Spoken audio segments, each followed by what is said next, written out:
COVID ini pandemi biasa atau war tool atau senjata perang. Hal ini merupakan pertanyaan mendasar sehingga jawaban dari pertanyaan tersebut sesungguhnya tercermin dengan tindakan apa yang diambil oleh para pejabat saat ini. Lalu kita bertanya lagi, apa yang terjadi ketika vaksin sudah mencapai 70% populasi yang seharusnya sudah tercapai herd immunity atau kekebalan kelompok. Lalu muncul mutasi strain virus baru lagi. Berdasarkan data kecepatan melakukan vaksinasi COVID Indonesia sudah cepat di tengah gelombang terpaparnya juga tinggi seperti saat ini. Sehingga yang tadinya 250.000 vaksin per hari, Indonesia itu sesungguhnya bisa mencapai herd imunitas dalam 3 tahunan lagi dari sekarang. Saat ini dipercepat berdasarkan informasi bisa 1 juta suntik vaksin per hari. Walau data ini masih diragukan karena kalau satu tenaga kesehatan menyuntik 100 orang per hari maka ada 10.000 nakes yang bekerja. Namun kita anggap informasi ini benar dulu deh. Maka dalam 1,5 tahun lagi atau akhir tahun 2022 herd imunitas tercapai maka kita menang melawan COVID. Pertanyaan liar, apa yang terjadi kalau mutasi lain lagi datang? Lalu kita kejar-kejaran deh dengan vaksin jenis baru lagi. Kalau saat ini kita anggap serangan gelombang kedua, apa yang terjadi kalau ada strain jenis baru yang mungkin bisa membuat gelombang ketiga di tahun depan?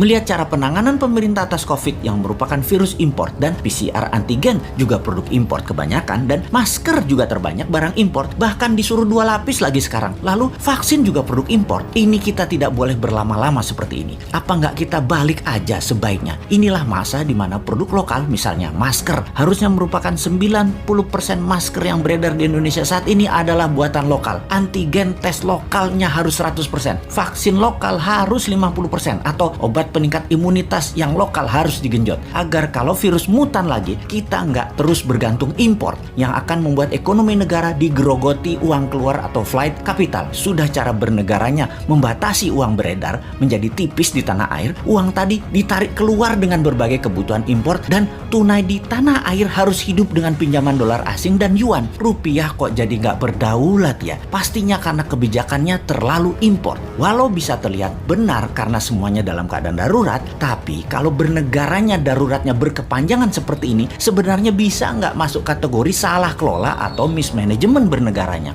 Lebaran tahun 2020 nih ya, kita nggak boleh mudik, pulang kampung, mudik apalah itu. Lalu tahun 2021 berlaku lagi, nggak boleh mudik lagi. Oke lah, kita manut, 2 kali ya kita manut. Walau ada beberapa orang nggak tahan melakukan pulang kampung yang katanya mereka lah penyebab meledaknya gelombang kedua paparan COVID sekarang. Oke lah, argumen ini diterima. Tetapi kalau tahun depan 2022 masih lagi, ini namanya nggak bisa kelola. Setuju nggak kalau hal ini kita sematkan? Nggak bisa kelola negara karena 3 kali berturut-turut kita nggak pulang kampung. Kembali ke pertanyaan awal. Kita bisa simpulkan dari pertanyaan pertama oleh pemerintah saat ini, COVID adalah pandemi biasa, bukan war tool atau senjata perang biologi. Menjawab pertanyaan kedua, kalau ada strain baru, maka sepertinya ya ikut aja atas apa yang akan terjadi nanti. Kumaha engke, tak ada antisipasinya, yang ada hanyalah mudah-mudahan nggak ada mutasi lagi. Kalau terjadi berlawanan, ini senjata biologi dan tren baru, mutasi baru lagi yang membuat harus vaksin baru lagi. Kita tergopoh-gopoh lagi. Solusinya pasti tinggal bangun narasi, bayar pasukan buzzer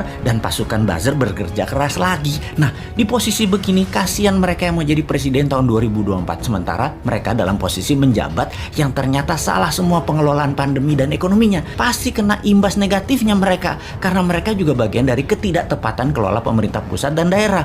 Karena yang digadang-gadang tahun 2024 kebanyakan pejabat incumbent. Di sini enaknya jadi yang bukan pejabat tetapi selalu memberikan solusi. Bahkan bukan hanya solusi, tapi saran yang dikerjakan walau dengan skala tanpa fasilitas. Bisa jadi kuda hitam nggak di tahun 2024 kira-kira dia itu? Tapi mudah-mudahan prediksi ini salah. Ekonomi membaik, COVID teratasi tahun ini. Amin. Cuman takut aja prediksi ini benar. Masa tinggal bosman tahun 2024? Ya nggak mungkin toh. Harusnya bisa 3 kali menjabat. Dukung!